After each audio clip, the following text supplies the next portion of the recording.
Pourquoi mettons un sapin dans le salon à Noël? Alors on continue avec quelques semaines d'avance sur cette thématique de Noël, après l'épisode d'hier.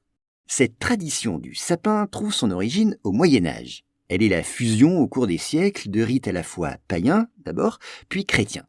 Du côté païen, ce sont les Celtes qui ont donné en premier au sapin la signification de la vie nouvelle et de la renaissance.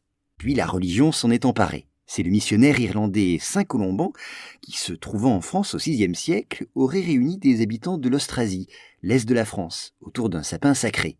À cette occasion, il aurait porté la parole du Christ en contant le récit de sa naissance et en aurait profité pour décorer cet arbre.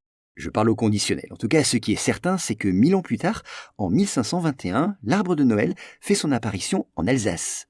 Les habitants y sont autorisés à couper les arbres dans les forêts à la Saint-Thomas, le 21 décembre. Et on les décore alors de roses, de pommes, en référence à Adam et Ève, et de sucreries. Mais ce n'est qu'au XVIIIe siècle que cette coutume est bien établie, notamment en Alsace.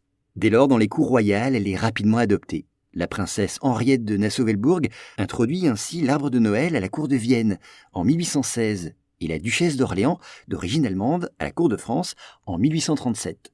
Mais on dit que ce serait bien avant elle, Marie Lesinska, la femme de Louis XV, qui fut la première à installer un sapin à Versailles. Quant au peuple, il faut attendre le 19e pour qu'il s'empare de cette pratique. Voilà, le sapin de Noël est donc bien une tradition païenne, christianisée dans un second temps en certains endroits du territoire et qui s'est implantée entre le Moyen-Âge et le 19e siècle.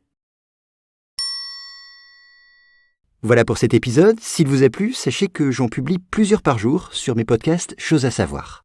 Je mets tous les liens en description. Merci.